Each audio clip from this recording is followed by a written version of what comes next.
Hay dos tipos de sistema de coordenadas ecuatoriales. Uno que se llama local, también llamado horario, local u horario, y el otro que se denomina sistema de coordenadas ecuatorial absoluto. Tanto el sistema local como el absoluto utilizan como plano fundamental el plano del ecuador celeste. Acá tenemos la esfera celeste que ve un observador situado en el hemisferio sur. Como me doy cuenta, porque el polo elevado P' está por encima del plano del horizonte HH'. En el lugar opuesto va a estar el polo celeste norte, que en este caso será el polo de Preso. Perpendicular al eje de los polos celestes está el plano del ecuador Q1, Q2. Q1 es el que está encima del horizonte del observador y aparece la flecha indicando el movimiento aparente de los astros. La intersección del plano del horizonte con el plano del ecuador celeste, es decir, la intersección del plano HH' con el plano Q1, Q2, da origen a los puntos cardinales este y oeste.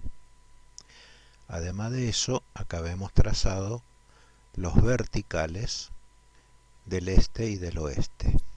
El vertical primario del este, que es el eje cenit, es el semicírculo cenit nadir. Por eso se llama vertical del este, porque pasa por el punto cardinal este. Y también está el vertical oeste, que es el semicírculo cenit oeste nadir.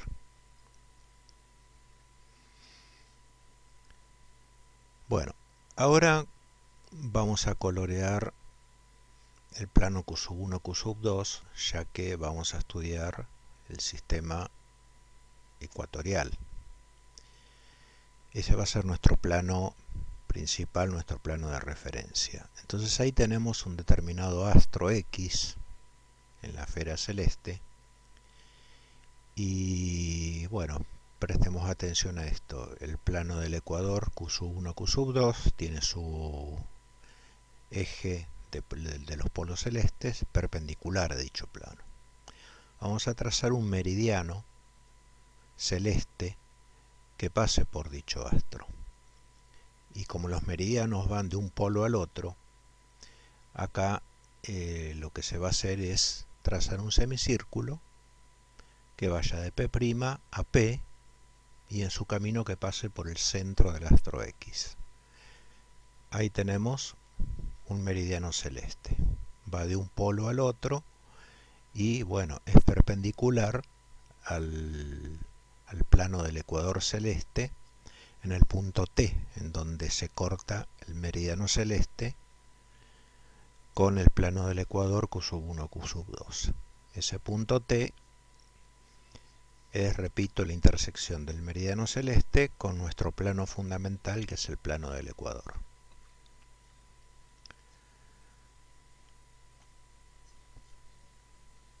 Muy bien, vamos a definir varias ordenadas.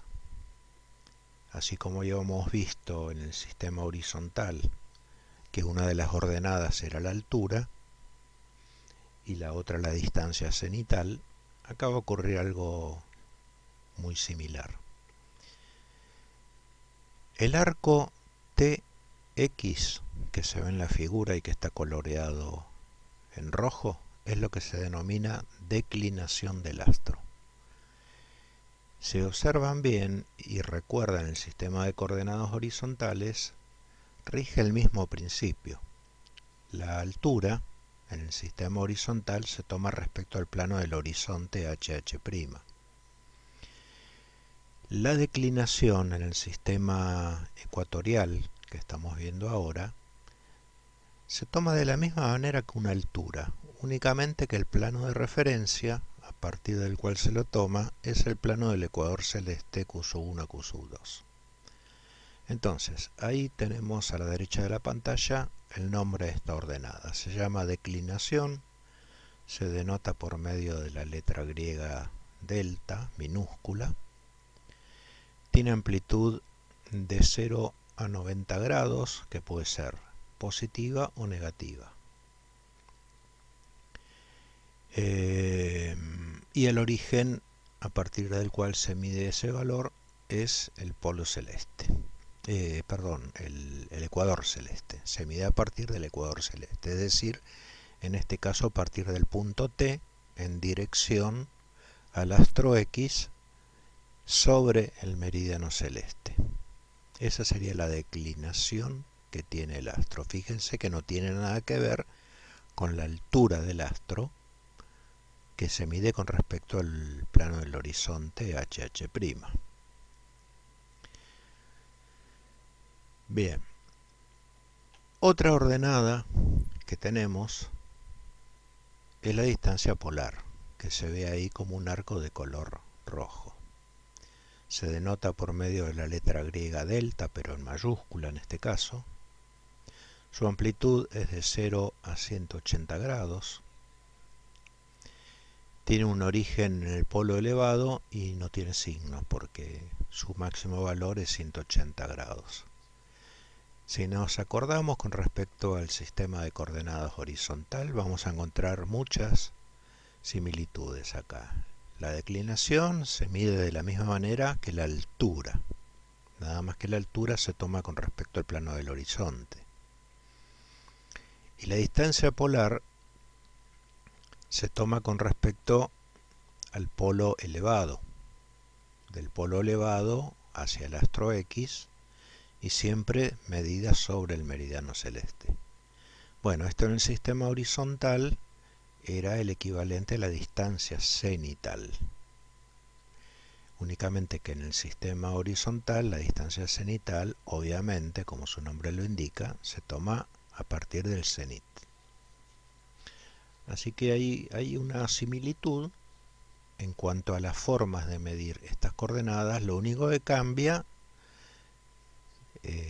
son los puntos de referencia, que en este caso son el plano del ecuador en lugar del plano del horizonte y el polo elevado en lugar del cenit, como lo era en el sistema horizontal.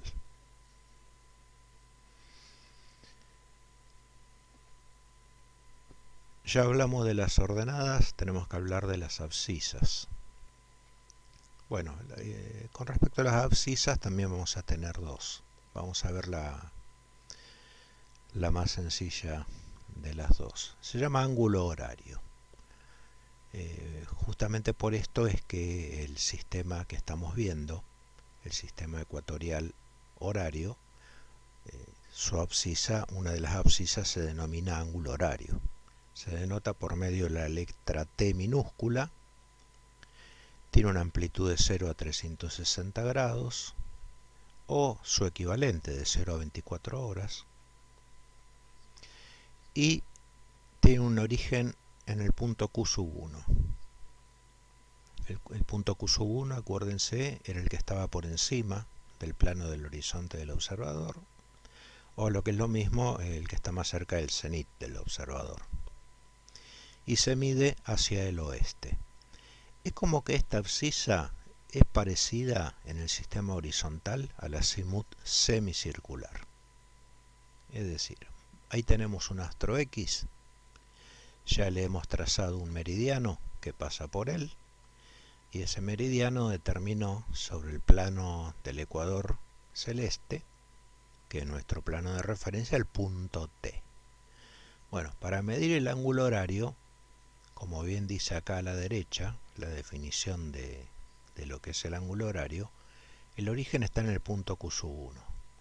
Así que lo que tengo que hacer es, para saber cuál es el ángulo horario del astro X, es empezar a moverme a partir de Q1 en sentido hacia el oeste, como dice acá la definición, sentido hacia el oeste. Por eso ayuda mucho la flecha que uno traza en el punto Q1, siempre indicando hacia el oeste. Y bueno, seguir caminando desde Q1, caminar por el plano del ecuador hasta encontrar la intersección del meridiano celeste con el ecuador celeste, que es el punto T. Bien, entonces ese lo que está representado en la figura, el ángulo horario del astro X, es el arco indicado en color azul. Parte de Q1 en sentidos al oeste, como indica la flecha, hasta encontrar el punto en donde el meridiano que pasa por el astro intercepta el ecuador, que es el punto T mayúscula. Entonces todo ese arco en azul es el ángulo horario del astro. Francamente se ve ahí que supera los 180 grados e incluso los 270 grados. Esto es correcto porque su máximo valor puede ser 360 grados.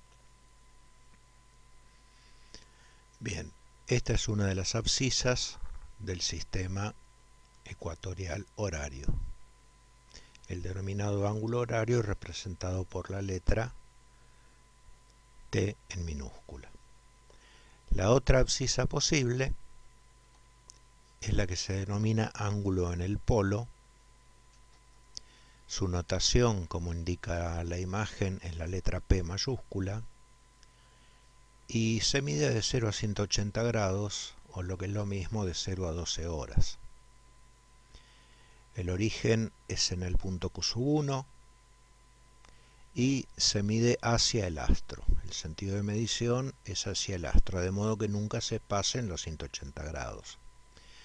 En este caso es el arco indicado en color celeste de la figura. ¿Sí?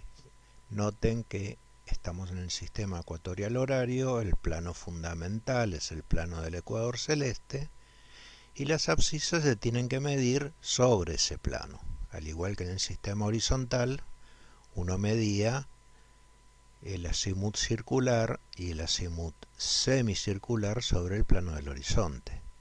Bueno, acá como nuestro plano principal es el ecuador celeste, tanto el ángulo horario T, que es el arco indicado en color azul, como el ángulo en el polo, que es el arco de color celeste, se tiene que medir sobre el plano fundamental de este sistema horario.